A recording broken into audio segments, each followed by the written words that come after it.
অসমীয়া সাহিত্যলৈ গুণাভিৰাম বৰুৱাৰ অৱদান।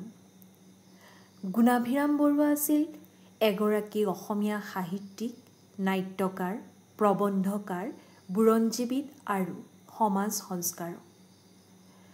তেখেতক ঊনবিংশ শতিকাৰ আধুনিক অসমীয়া সাহিত্যৰ এগৰাকী পথপ্ৰদৰ্শক হিচাপে গণ্য কৰা হয়। অসমীয়া নাটকৰ যি আধুনিক ধাৰা প্ৰকৃততে তেওঁৰ ৰাম নৱমী নাটকখনৰ যোগেদিয়ে আৰম্ভ হৈছিল। 1837 চনত যোৰহাটত গুণাভিৰাম বৰুৱাৰ জন্ম হৈছিল। তেখেতৰ দেউতাকৰ নাম আছিল ৰণৰাম বৰুৱা। তেখেতে সৰুতে দেউতাকক হেৰুৱাই আনন্দৰাম ঢেকিয়াল ফুকনৰ তত্বাৱধানত কলিকতাৰ প্ৰেছিডেন্সি কলেজত দ্বিতীয় বাৰ্ষিকলৈকে পঢ়ি আইনৰ পাঠ্যক্ৰমত নামভৰ্তি কৰিছিল। গুণাভিৰাম বৰুৱা, কালিৰাম বৰুৱা আৰু আনন্দৰাম ঢেকিয়াল ফুকন মূলতঃ একেটা পৰিয়ালৰ মানুহ বুলি কোৱা হয়। তেখেতে 1880 চনত গুণাভিৰাম বৰুৱাই আনন্দৰাম ঢেকিয়াল ফুকনৰ জীৱনচৰিত লিখি প্ৰকাশ কৰিছিল। মন কৰিবলগীয়া যে 1880 চনত গুণাভিৰাম বৰুৱাই আনন্দৰাম ঢেকিয়াল ফুকনৰ জীৱনচৰিত লিখি প্ৰকাশ কৰিছিল।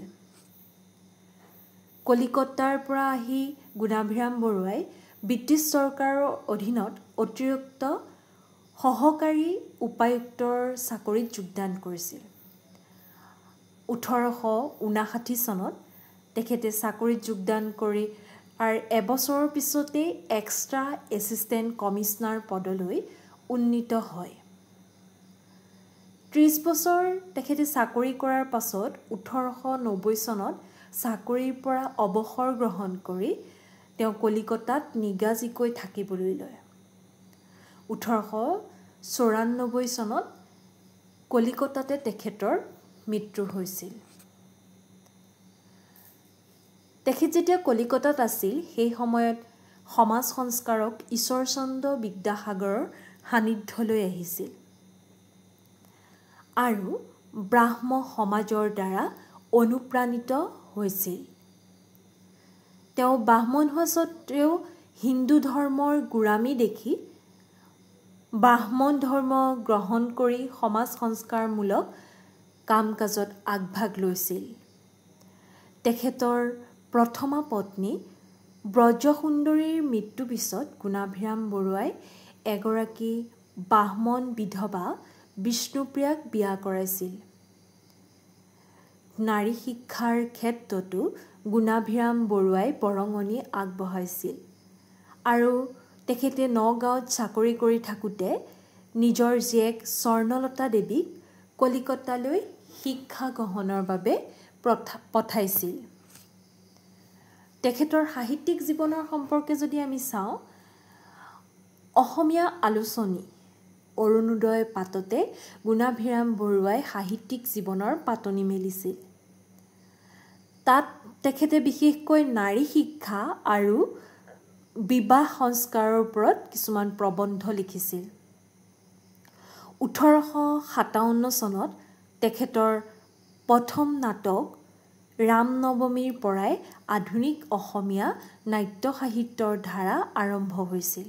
মন কৰিব যে 1857 চনত তেওঁৰ প্ৰথম নাটক ৰাম নৱমীৰ পৰাই আধুনিক অসমীয়া নাট্য সাহিত্যৰ ধাৰাৰ আৰম্ভ হৈছিল।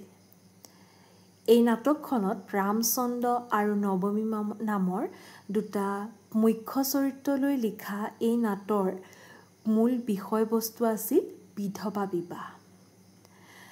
বিবাহ সংস্কাৰৰ সপক্ষে চলা আন্দোলনক ই যথেষ্ট ইন্ধন যোগাইছিল আৰু 1856 চনত ব্ৰিটিছ চৰকাৰে বিধৱা বিবাহৰ সপক্ষে আইনী ৰায় দিয়ে। 1886 চনত লিখা তেওঁৰ এখন সামাজিক নাটক আছিল বিবাহ ৰহস্য। এই নাটকখনত কানিয়াসক্ত অসমীয়া মানুহৰ চৰিত্ৰ বৰ্ণনা কৰিছিল। কিন্তু এই নাটকখন সম্পূৰ্ণ নহ'ল। 1885-86 চনত গুণাভিৰাম বৰুৱাই আছাম বন্ধু নামৰ এখন আলোচনী প্ৰকাশ আৰু সম্পাদনা কৰিছিল। মন কৰিব, 1885-86 চনত গুণাভিৰাম বৰুৱাই আছাম বন্ধু নামৰ এখন আলোচনী প্ৰকাশ আৰু সম্পাদনা কৰিছিল। ইয়াতো তেওঁৰ আন প্ৰবন্ধকাৰ বহু ৰচনা প্ৰকাশ পাইছিল। তেওঁৰ প্ৰথম অসমীয়া জীৱনী আনন্দৰাম ঢেকিয়াল ফুকনৰ জীৱন চৰিত্ৰ 1880 চনত লিখি উলিয়াইছিল। তেখেতৰ আন এখন গুৰুত্বপূৰ্ণ অৱদান হৈছে 1884 চনত লিখা আছাম বুৰঞ্জী, য'ত প্ৰাচীন কালৰ পৰা অসমত ব্ৰিটিছ শাসনৰ আৰম্ভণিলৈকে ঘটনাৱলী বৰ্ণনা কৰা হৈছে। মৃত্যুৰ পিছত 1912 চনত প্ৰকাশ পোৱা কঠিন শব্দৰ ৰহস্য ব্যাখ্যা আন এখন হাস্যৰসাত্মক পুথি। তদুপৰি তেওঁ জোনাকী আলোচনীত সৌমাৰ ভ্ৰমণ, অলিখিত বুৰঞ্জী আদি প্ৰবন্ধ সহজ সৰল ভাষাৰে লিখি থৈ গৈছে। গুৰুদত্ত ছদ্মনাম লৈ তেওঁ বিজুলী কাকতত কেইবাটাও সৰল কবিতা লিখিছিল। গুণাভিৰাম বৰুৱাৰ পত্নী আৰু সন্তানো তেওঁৰ আদৰ্শৰ দ্বাৰা অনুপ্ৰাণিত হৈছিল। তেওঁৰ জীয়ৰী স্বৰ্ণলতাই ল'ৰাবন্ধু আলোচনীলৈ বৰঙণি আগবঢ়াইছিল। 1884 চনত তেওঁৰ পত্নী বিষ্ণুপ্ৰিয়াই নীতিকথা নামৰ এখন নৈতিক সাধুকথাৰ পুথি লিখিছিল। তেওঁৰ পুত্ৰ কৰুণাভিৰাম বৰুৱাই 1888 চনত প্ৰথম অসমীয়া শিশু আলোচনী ল'ৰাবন্ধু আলোচনী সম্পাদনা কৰিছিল আৰু জ্ঞানাদাভিৰাম বৰুৱাৰ পিছলৈ অসমীয়া সাহিত্য সভাৰ সভাপতি নিৰ্বাচিত হৈছিল। তেখেতে 1894 চনৰ 20 মাৰ্চত গুণাভিৰাম বৰুৱাৰ মৃত্যু হৈছিল। ঊনবিংশ শতাব্দীৰ শেষৰ কালছোৱাত অসমীয়া ভাষা সাহিত্যৰ নাওখনৰ গুৰি বঠা ধৰি